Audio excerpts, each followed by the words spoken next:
Há histórias que doem mesmo antes de serem contadas.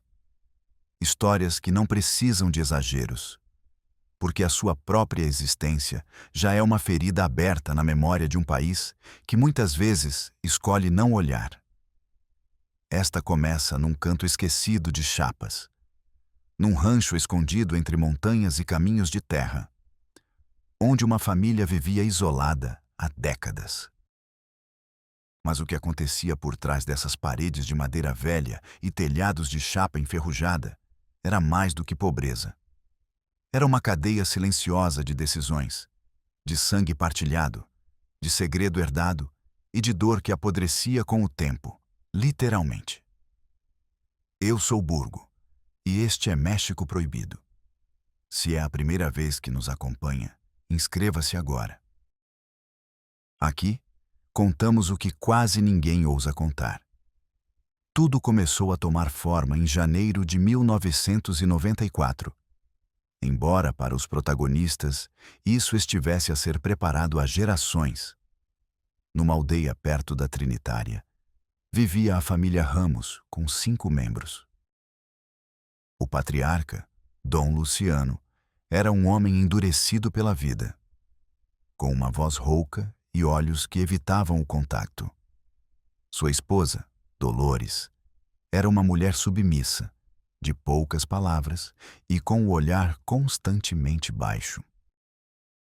Tinham 3 filhos, uma adolescente de 14 anos chamada Mirella, uma criança de 11 anos, Matel, e o mais novo Emiliano, com apenas 7 anos. À primeira vista, poderiam ter passado por uma família qualquer das zonas rurais do sul do país. Mas não o eram. Os vizinhos mais próximos, mesmo que vivessem a mais de 3 quilômetros, murmuravam há muito tempo que esta família tinha algo de estranho. Não era apenas o isolamento. Era a forma como evitavam qualquer contato. A maneira como as crianças nunca iam à escola e o facto de nenhuma autoridade local parecer ter registro deles. Quando alguém perguntava por quê, Luciano respondia com hostilidade. Aqui ninguém tem que se meter com os meus. E ninguém o fazia. Emiliano, o mais pequeno, era uma criança silenciosa, com uma compleição frágil e uma expressão sempre ausente. O seu rosto tinha certas deformações. As maçãs do rosto afundadas, o lábio superior ligeiramente retraído e os olhos, embora grandes e escuros, pareciam olhar para dentro, não para o mundo. A sua pele era pálida, quase acinzentada, e os seus movimentos lentos. Ao contrário das outras crianças da sua idade, ele não corria nem brincava. Passava a maior parte do tempo deitado numa cama improvisada, feita de sacos e palha. Segundo relatos recolhidos anos depois, Emiliano começou a piorar no final de dezembro. Sua mãe notou que ele tinha febre, que não queria comer, que o seu corpo exalava um cheiro estranho, mas Luciano recusou-se a procurar ajuda. Vai passar, repetia ele, convencido de que tudo se curava com ervas e a oração. Mas o cheiro aumentou. A pele da criança começou a escurecer em certas zonas, e a sua respiração tornou-se cada vez mais fraca. Dias passaram. Depois, semanas. Foi um primo afastado em visita lá que finalmente rompeu o silêncio. Ao ver a criança naquele estado, com a perna direita completamente escurecida, como se estivesse morta, decidiu sair para procurar ajuda sem permissão. Ele caminhou por horas, até chegar a uma pequena clínica rural onde trabalhava Rosalia, uma enfermeira voluntária que costumava tratar casos graves com discrição. Quando ela ouviu a descrição da criança, algo dentro dela acendeu. Ela preparou uma mochila com soro, compressas, medicamentos básicos e pediu que o levassem imediatamente ao rancho. O que ela encontrou lá a deixou sem fala. Emiliano estava deitado, imóvel, em um canto escuro da sala principal. O fedor era insuportável. Sua perna não era mais uma extremidade.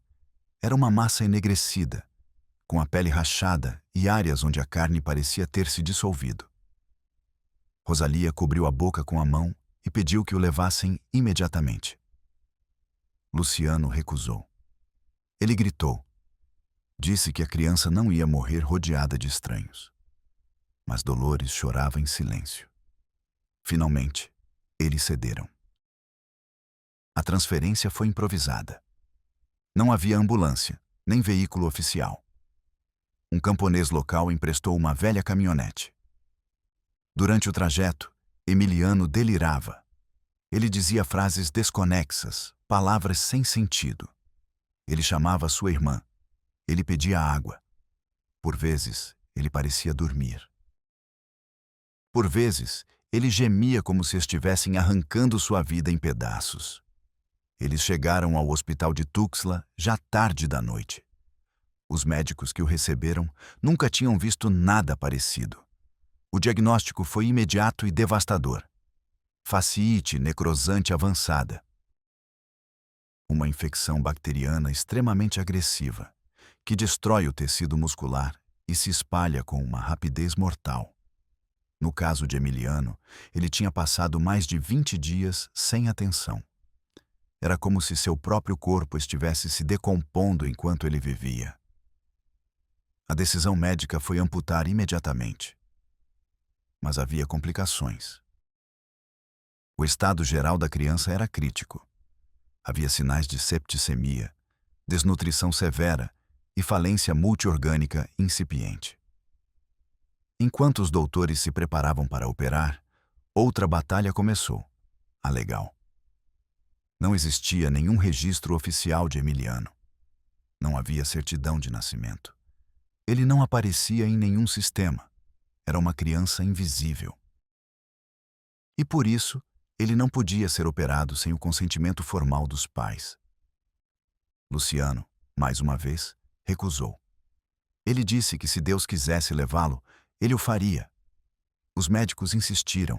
Rosalia implorou. Finalmente, foi Dolores quem, em um momento de desespero, assinou um papel escrito à mão autorizando a intervenção. Mas já era tarde. Naquela mesma manhã, Emiliano teve uma parada cardíaca. Eles o reanimaram uma vez, depois outra. Mas seu pequeno corpo não aguentou. Ele morreu na sala de emergências, cercado por tubos, luzes brancas e rostos que ele nunca tinha visto em sua curta vida. Mas a história não parou por aí, porque nos dias seguintes, algo estranho aconteceu. O hospital não reportou o caso às autoridades. Não houve certidão de óbito. Nenhuma investigação foi aberta. O corpo foi entregue diretamente à família, embrulhado em lençóis, sem caixão, sem certificado. E o Rancho Ramos voltou ao silêncio. O corpo de Emiliano foi levado de volta ao rancho na mesma caminhonete que o transportara dias antes. Desta vez, embrulhado em cobertores encharcados de desinfetante. A família o enterrou naquela mesma noite, sem cruz, sem rito, sem palavra. Apenas terra e silêncio. Luciano cavou o buraco ele mesmo atrás do barracão, perto de algumas árvores de mesquite. Ninguém mais estava presente. Dolores permaneceu sentada na atcrás, à entrada da cabana, o olhar fixo nas suas próprias mãos. Ela não derramou uma lágrima. Ela não emitiu nenhum som. Mas o que ninguém sabia naquele momento, nem Rosalia, nem o primo, nem mesmo os vizinhos mais observadores, é que a morte de Emiliano não tinha sido o primeiro aviso. Havia sinais, ciclos, e um padrão que, olhando mais de perto, era impossível de ignorar. A história dos Ramos era marcada pelo isolamento, sim, mas também por uma decisão ancestral: preservar a pureza do sangue. Essa palavra, pureza, era repetida por Luciano como se tivesse um valor sagrado. Ele dizia que os seus avós lhe tinham ensinado a não sujar a raiz. É por isso que ele casou com a sua prima irmã. É por isso que os seus filhos foram educados em casa, longe da escola, longe da aldeia. É por isso que a sua filha Mirella, com apenas 14 anos, já tinha começado a mostrar os mesmos sintomas de deformações ósseas que tinham afetado Emiliano. Os médicos que examinaram o corpo da criança, embora não tenham deixado rastro oficial, partilharam as suas observações com alguns colegas. As lesões não eram apenas o produto de uma infecção. Havia provas de problemas genéticos graves, associados a uma consanguinidade prolongada. E não era um caso isolado.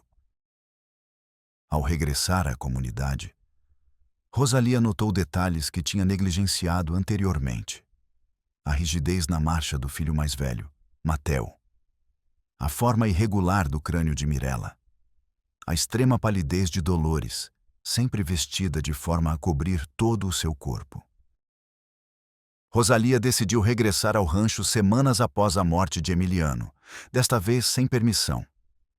Ela levava um gravador escondido e uma mochila com suprimentos médicos básicos. Ela fingiu uma visita amigável, com a desculpa de oferecer ajuda humanitária. Ela foi recebida com desconfiança. Mas Dolores, talvez impulsionada pela culpa ou pelo luto, aceitou falar a sós. O que Rosalia gravou naquela tarde faz hoje parte de um processo que nunca foi tornado público. Na gravação, Dolores confessa sussurrando que sabia que algo não estava certo, que desde que Mirella nasceu, ela tinha notado diferenças. Que Luciano insistia que os erros do corpo eram provas divinas, não punições. Que cada vez que Dolores mencionava procurar ajuda externa, o seu marido a ameaçava. E que, embora nunca o tivesse visto diretamente, ela suspeitava que Luciano também tocava em Mirella quando todos dormiam. Esta frase, dita entre soluços, marcou um antes e um depois. Rosalia deixou o rancho naquela mesma noite, sem se despedir. No dia seguinte, ela apresentou a gravação a uma organização civil que operava em Tuxtla, com foco nos abusos intrafamiliares.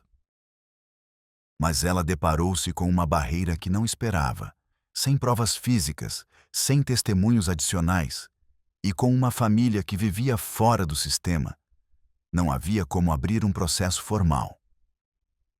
O mais próximo que ela conseguiu foi convencer uma jornalista local, Stella Galvez, a investigar o caso por conta própria. Stella, experiente após anos de reportagens difíceis, acedeu com ceticismo. Ela viajou para o local, falou com vizinhos, tentou contatar Dolores novamente. Mas quando chegou ao rancho, encontrou-o vazio. As paredes estavam desabadas, os pertences ainda lá dentro, mas nenhum vestígio dos habitantes. A única pista surgiu semanas depois. Um vendedor ambulante numa aldeia, a 40 quilômetros, jurou ter visto uma família estranha, silenciosa, comprando mantimentos com moedas a granel. Ele descreveu o homem como velho, com um chapéu sujo, e a mulher como uma sombra atrás das crianças. Segundo ele, eles carregavam uma menina com olhos inflamados e um menino com um braço enfaixado. A jornalista seguiu a pista sem sucesso. A família parecia ter desaparecido, engolida pela terra ou protegida pelo seu próprio pacto de silêncio. Stella escreveu uma reportagem, mas seu editor a rejeitou. Ele disse que era muito delicado, sem fontes sólidas. Rosalia tentou contatar a polícia, mas a resposta foi fria. Não há crime se não há queixa. Enquanto isso, Mirella fez 15 anos em algum lugar desconhecido. E embora ninguém a tenha visto desde então, algumas fontes afirmam que ela foi forçada a casar com seu primo-irmão numa comunidade ainda mais remota. Se isso for verdade, o ciclo continua. O sangue continua a se misturar ao seu próprio reflexo, geração após geração.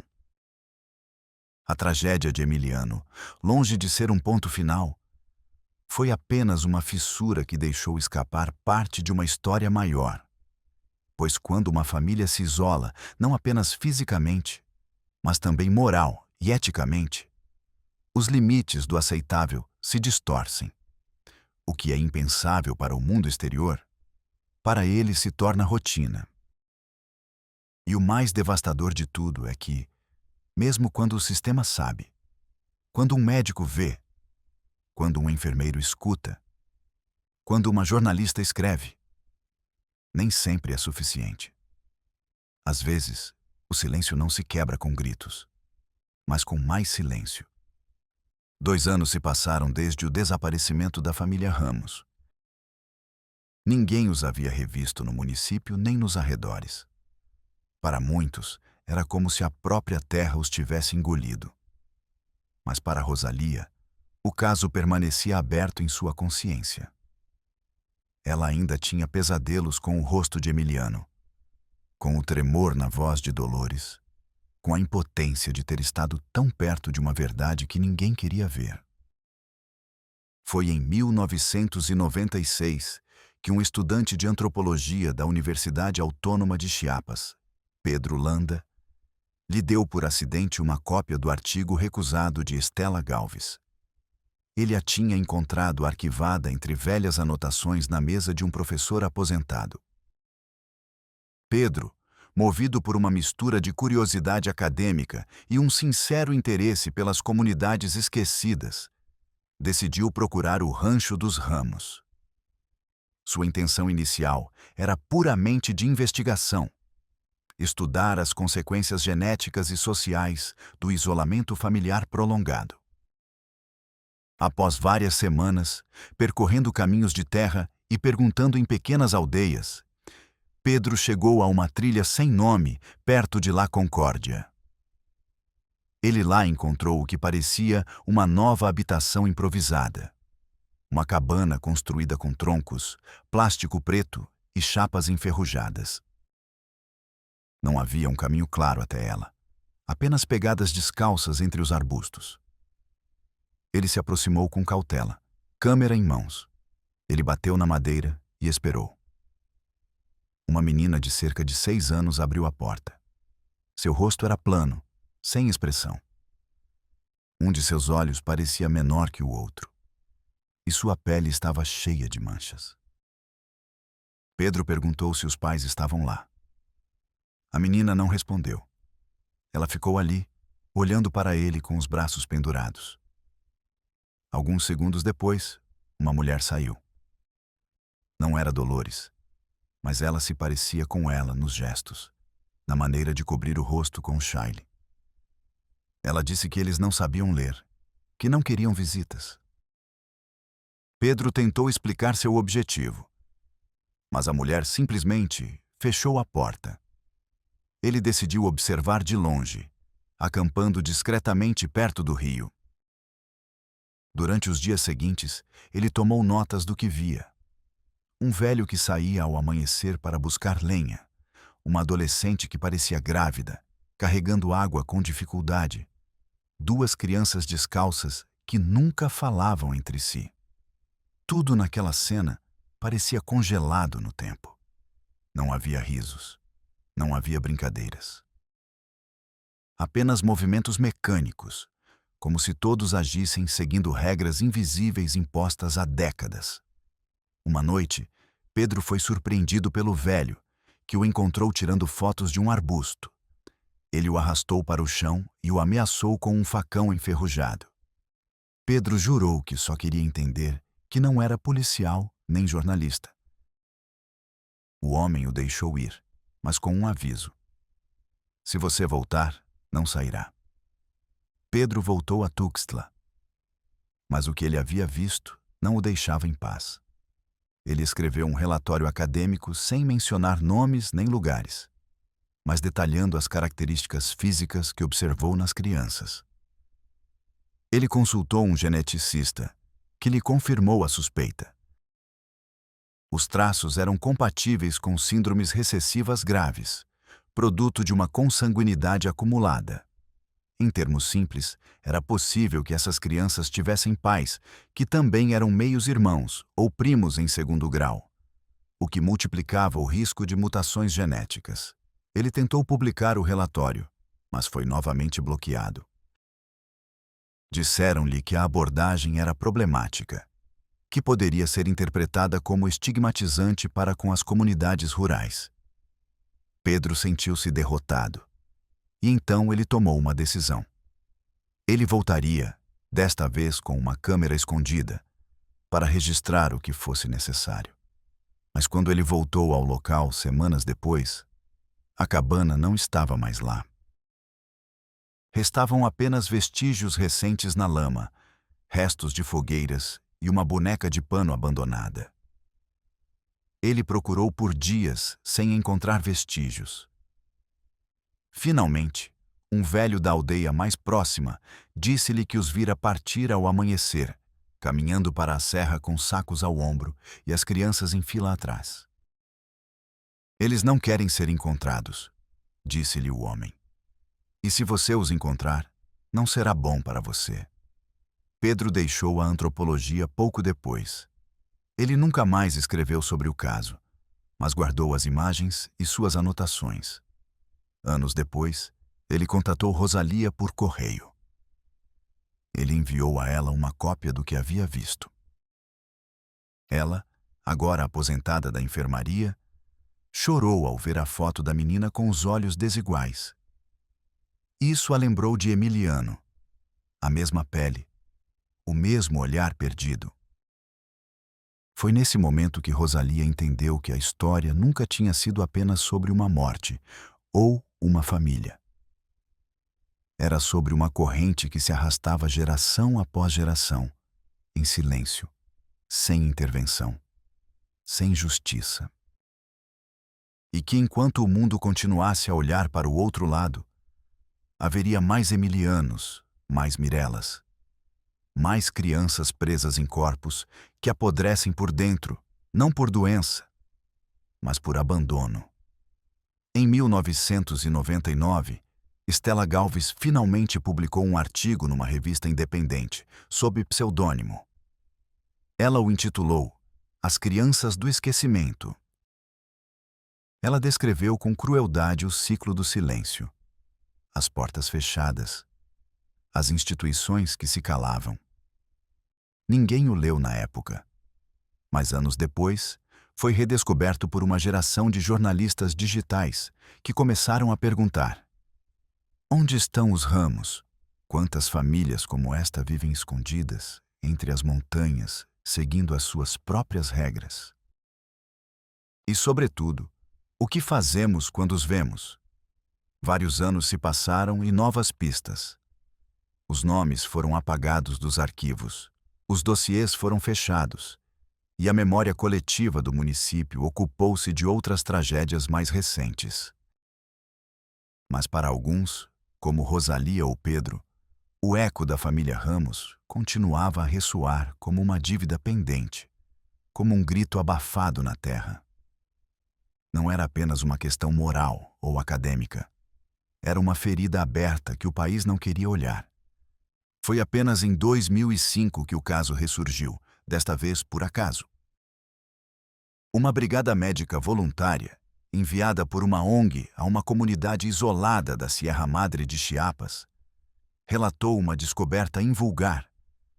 Uma família a viver em condições extremas de pobreza e isolamento, com sinais evidentes de malformações congênitas, problemas de aprendizagem e perturbações do desenvolvimento.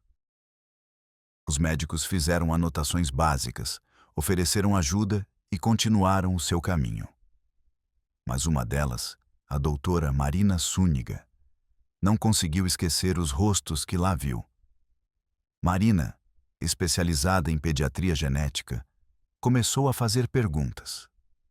Ela comparou os relatórios de campo com artigos antigos e encontrou a publicação esquecida de Stella Galvis. Ela contactou Pedro, que lhe partilhou as suas fotos e descrições, A semelhança era perturbadora. Em particular, uma imagem, capturada quase uma década antes. Uma criança descalça, com as costas curvadas, olhando para o chão. No novo relatório, havia outra criança com a mesma postura, o mesmo tipo de displasia óssea e o mesmo tique nervoso no olho esquerdo. A possibilidade de que se tratasse de uma nova geração dos Ramos, nascidos no mesmo ciclo de consanguinidade, perturbou Marina. Com a autorização da sua organização, ela regressou à zona com mais recursos, pronta para oferecer cuidados médicos formais. Desta vez, à sua chegada, a família não fugiu. Eles viviam numa cabana feita de ramos e sacos de fertilizante, à beira de um riacho estagnado. Não havia sapatos, nem camas, nem documentos. A mulher que se apresentou como reina tinha cerca de 35 anos, mas parecia ter mais de 50. A sua pele estava bronzeada pelo sol e marcada por infecções não tratadas. Reina não sabia ler nem escrever. Ela mal articulava frases completas. Ela disse que os avós tinham morrido há anos e que ela cuidava dos seus irmãos e irmãs mais novos e dos seus filhos. Quando Marina lhe perguntou quem era o pai das crianças, Reina desviou o olhar e murmurou algo incompreensível. Um dos meninos, ao ouvir a palavra pai, deslizou para debaixo de um pano e ali permaneceu, tremendo. Marina coletou amostras de sangue com um acordo verbal e diagnosticou no local 3 síndromes genéticas distintas, uma ligada a malformações cardíacas, outra a uma degeneração neuromuscular e uma terceira ligada ao sistema imunológico. Era um coquetel trágico que só podia ser explicado por gerações de cruzamentos entre parentes próximos. A doutora pediu autorização para transferir as crianças para um hospital em Comitã. Mas Reina recusou. "Aqui estamos bem", disse ela. "Deus cuida de nós." Diante da recusa, Marina reportou o caso à Secretaria de Saúde do Estado, mas a resposta foi tépida. Eles disseram que, sem provas de delito, não podiam intervir e que a comunidade tinha o direito de decidir seu modo de vida, mesmo que essa vida implicasse a morte lenta de crianças nascidas para sofrer. Foi então que Marina decidiu publicar, como o haviam feito antes, Rosalia, Pedro e Estela. Mas desta vez, no novo mundo digital, ela publicou um artigo no blog de sua ONG, acompanhado de fotos, com os rostos pixelizados e depoimentos. A postagem se tornou viral. Em menos de 48 horas, milhares de pessoas se perguntavam quem eram essas crianças. Por que ninguém as havia ajudado antes? Como era possível que em pleno século XXI tal nível de abandono pudesse existir? A mídia nacional repercutiu o caso. Programas de televisão, influenciadores e até mesmo políticos começaram a falar da família escondida de Chapas. Alguns a abordaram com morbidez, outros com raiva, outros com paternalismo. Mas a atenção trouxe consigo algo novo: a pressão. Sob escrutínio público, o DIF local enviou uma comissão de emergência ao local. Eles encontraram Reina doente, as crianças desidratadas, e um deles, o menor, de apenas 5 anos, com febre alta e lesões cutâneas avançadas. Eles o transferiram de urgência para o hospital geral. Lá, os médicos constataram uma infecção generalizada por bactérias resistentes, combinada a um quadro de anemia severa e desnutrição crônica. Seu corpo estava literalmente desmoronando por dentro. Ele não falava. Ele não chorava. Ele apenas olhava fixamente para o teto, como se já tivesse aceitado não pertencer a este mundo. Marina esteve com ele as 48 horas que durou sua agonia. Ela o segurou pela mão enquanto os antibióticos lutavam sem sucesso. A criança morreu ao amanhecer, sem dizer uma palavra. Os doutores nunca souberam seu nome. Nos registros, eles o registraram como NN masculino, aproximadamente 5 anos. Mas Marina lhe deu um em seu coração, Emiliano. O caso gerou um escândalo nacional. Houve promessas de reformas, investigações e até declarações do governador. Mas com o tempo, como sempre, o escândalo foi sepultado por outros. Hoje, a maioria não se lembra do que aconteceu.